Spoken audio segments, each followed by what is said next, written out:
Alrighty, welcome back everyone. We just talked about some huge games, one in the Big Ten, one in the SEC. We have Oregon going over to Wisconsin as well as Missouri, trying to stay alive in the CFP race every which way they can, going over to South Carolina. I do have Oregon and South Carolina in those games, but those other teams are very, very much alive and will be really fun games to watch unfold. But we got some Big 12 games that we got to get to here really quickly, and I did pick Utah, Colorado over BYU, Kansas, and I'm conflicted about it. I fought myself quite a bit on this one, but I do think that game up there in Boulder is a really interesting one to break down, so let's go ahead and get into it. And I think the biggest thing here is Colorado is just looking for that next physical win is the best way that I can describe it, because they've been so good all year at stepping up to the plate every time they need to up their physicality, every time they need to, meet a team where they are and, return a punch that a team has given them. They've been able to do that, and it's been really incredible to watch. I think the one thing here that might be a little bit different is you look back at the season for Colorado. They've been really good at playing physical football. The two teams that have gotten them in those categories have been Nebraska and Kansas State. The two teams that have beaten them, those are the two most physical teams they've played, without a doubt. And Utah is right up with that group. So that's the big time question here. Is there a threshold, I suppose, in the Colorado world where we can handle this level of physicality, but the second you go a little bit over that, becomes a little bit too much for us. It'll be interesting to watch if they've been able to develop that throughout the year, and obviously they've become more physical throughout the year, no doubt about that. They've been much better than they were in the Nebraska game, but at the end of the day, that Kansas State game still showed us that it can happen. They can get gashed on the ground. They can get pushed around just a little bit still, and maybe Utah's a team that can do that. And I think the big thing here is Utah is the top 25 pass defense in the country, allowing under 200 yards per game. Now, the Colorado pass game doesn't much care about that. They've been really, really good regardless of how good the defense is on the other side, but a huge reason for that is the edge rushers that they have. Logan Fano is an absolute beast. Van Fillinger has 6 sacks on the year, so you're in a position where maybe this is a game where they can really get after Shedeur Sanders, where in the last couple of games he's been able to kind of stand back there, survey the field, get a little bit more comfortable, and then execute the offense, which he's been doing at a ridiculously high level. But you push him off his spot a little bit, maybe you have a little bit more of an opening, and this Colorado offense gets just a little bit stuck in the mud at times. Also, they have 8 interceptions on the year, does Utah. So you're in a position where maybe they can get after you and then force a couple of those mistakes and totally take advantage of them on the other side. So it's going to be interesting if Colorado can handle this physicality, if Utah has the physicality to give, because that game last week was a lot. It was a huge emotional win where they battled to the end and came out on the wrong side and had a call that they feel like was the wrong one late in that game that can be really demoralizing. So it'll be interesting to see what happens in this one. And I think Colorado is in a position where maybe they can just out-athlete Utah. Maybe their pass game is just that talented, that shifty, that fast, that it's going to be just too much for Utah to keep up with. For Utah, this is a Micah Bernard game. One way or the other, he's going to have to lead you to victory here because the uncertainty at quarterback is huge. Brandon Rose is out for the season. So you're just going to have to figure it out at that quarterback position. I think it will be Isaac Wilson taking back over under center, but the reality is it wasn't all that pretty of football when he was out there earlier in the year. So they're going to need to run the football and take the air out of the ball, and that's just the reality whenever you play Colorado, really, but especially with the Utah situation at quarterback. But more than anything, this is the moment for Kansas. This is the moment for Colorado. This is the moment where a lot of stuff really becomes real. And obviously, it's already become real in a lot of different respects. They are very much a contender in the Big 12. I expect them to probably be in Arlington at the end of the year, but they got to get through this one. They got to push any disaster to that game against Kansas, and by that time, Kansas could be entirely out of the race for a bowl game. Maybe you get them at the right time then. So you're in a position where this could be the final game where you really push, where you really get that huge win, and then maybe you win next week against Kansas. Maybe there's a couple of losses to Kansas State and Iowa State, and you're sitting pretty at the last week. Obviously, it seems like they're going to have to push through that last weekend, but this is a huge game, and if they can get it, I think the confidence would just be huge going into those last 2 weeks. But some players to watch. I think Isaiah Augustave is a huge player in this game for Colorado. When you look at this Colorado run game, it's not going to be huge. It's not going to be a huge factor in this game. It hasn't been a huge factor in most games that Colorado's played all year.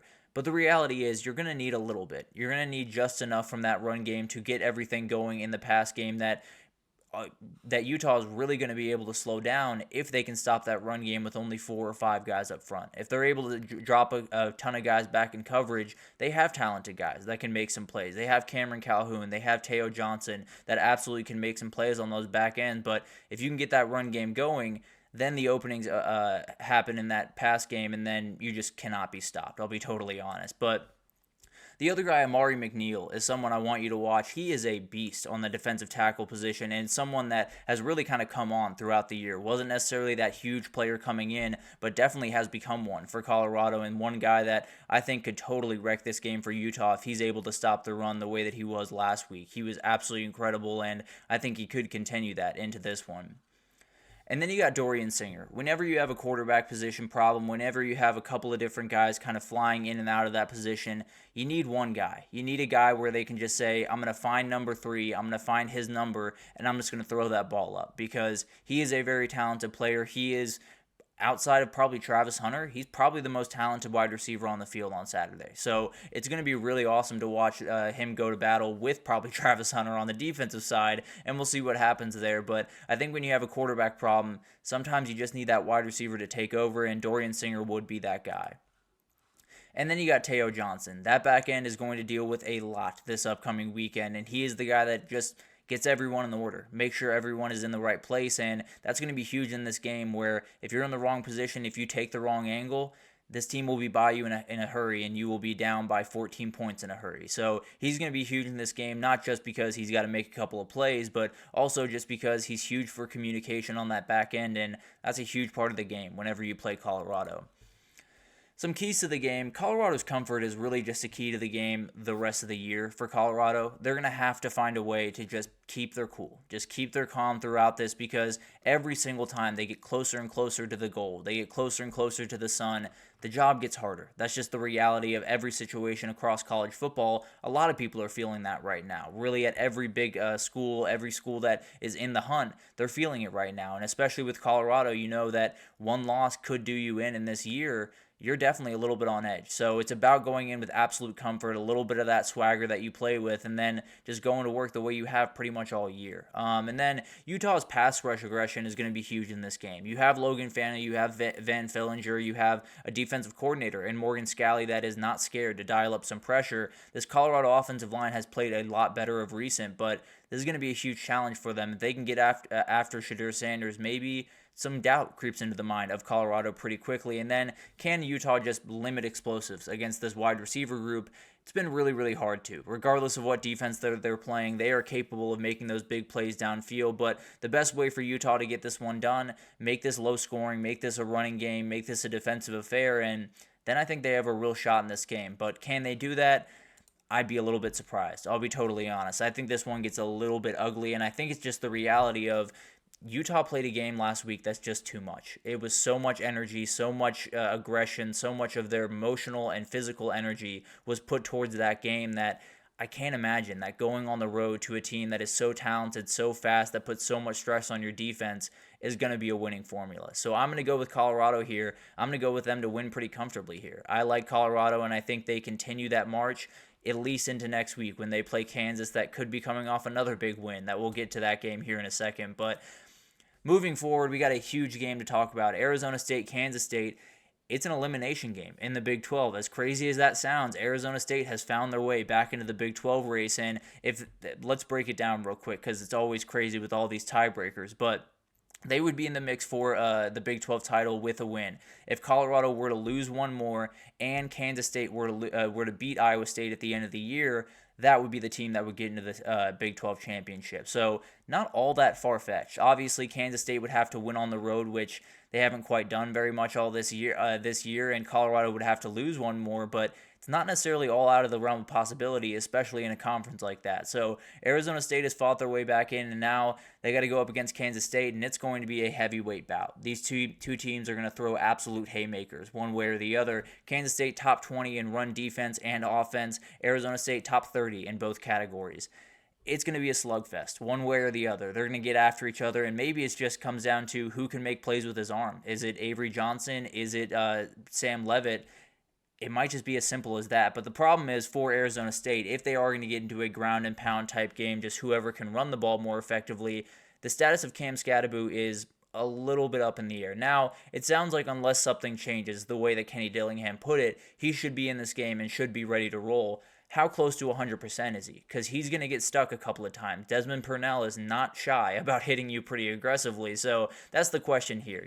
Is he fully 100% if he gets hit on the shoulder in a weird way, if he goes down in a weird way?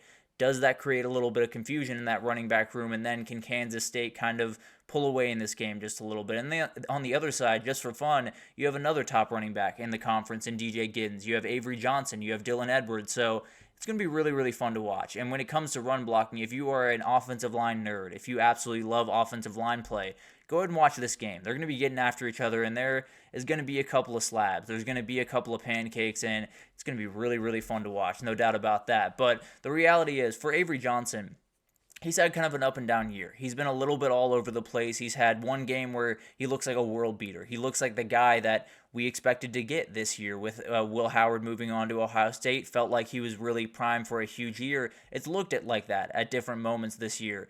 And then in other moments, it's looked downright terrible. It's looked a little bit all over the place. He's missed a lot of open receivers. He's thrown some picks, which it's not necessarily the strength of his game, the pass game. So it's something they're going to have to work around, no doubt about that. But the reality is, he's going to have to make some big-time plays in this game, whether it's with his arm. Well, it is going to have to be with his arm at some point, but with his legs, with his arm, he's going to have to, in some ways, take over this one. And the fun thing about this game is it is an elimination game one way or the other. If Colorado lost early in this game, it could just be an outright play-in game. Whoever wins this one, it could be that you're in a really, really good place, especially if Iowa State falls again to Cincinnati. Everything's on the table for this game, and it could just be an outright elimination game for the Big 12 championship, and we might know by going into it. It's going to be really, really fun to watch this one unfold, but we talked about the pass game. Jordan Tyson's really the only guy for Arizona State. He is such a physical, big-time receiver that when you look at this Arizona State roster, their second leading receiver is Cam Scadaboo. So they're going to have to get Jordan Tyson involved. They're going to have to get him involved pretty quickly and pretty consistently, and this Kansas State back end can be taken advantage of. They have a couple of good corners that can make some plays, but overall, they are a unit that can be taken advantage of, and Sam Leavitt is starting to play a little bit better football, throwing the ball downfield. So maybe this is a game where Jordan Tyson totally comes out of nowhere and takes over. And then you got Caleb McCullough, that linebacker for Arizona State. Whenever you play a team like Kansas State, it's all about just keeping your eyes on Avery Johnson. It's all about making sure that those guys' legs do not beat you. Everything else, you tip your cap, you move on to the next day. If you let Avery Johnson's legs beat you, you are doing the wrong thing if you're Arizona State. So Caleb McCullough, he's going to be chasing him around a whole lot on Saturday, and the reality is, if he can't get him on the ground, then Kansas State could pull away in this game and never look back. And then Keegan Johnson, the wide receiver on the other side, I think is going to be huge in this game. When you have a game like this that is really all ground and pound, really all aggression, and you do have Jace Brown also in this wide receiver group, sometimes it just comes down to that one third down conversion. Sometimes it just comes down to that one catch that you absolutely need, and number 10's really good at getting that catch. He's a very, very talented player and one of those guys that it seems like more and more Avery Johnson's kind of looking to him to kind of be the quote-unquote security blanket for this offense, and I think that big third down conversion could be where this game is won. And then you got Austin Moore, another linebacker on the other side, and it's for the same reason. You have an offense for Arizona State that is going to run the ball with Cam Scadaboo a lot. Sam Leavitt's got some legs. He can make some plays on the outside if you let him, and it's going to be this guy's job to chase him down more times than not. So it's going to be awesome to watch this unfold, and I think when you look at this game, it's kind of just good on good. You're just going to have to figure out, who can execute at the higher level, and that's actually one of the keys to the game here. It is going to be a run game battle, one way or the other. That is the way this game is going to go down. Sometimes it will come down to who can make that one play through the air, so we'll see what happens there. But the reality is, it's going to be a rock fight for about 95% of this game. Who can execute better, who can play a little bit tougher, and who can stay upright in that fourth quarter and make sure that you're making the plays that you need to make. It's going to be really fun to watch. It might just be a war of attrition more than anything else. But then Kansas State's reset versus ASU staying hot.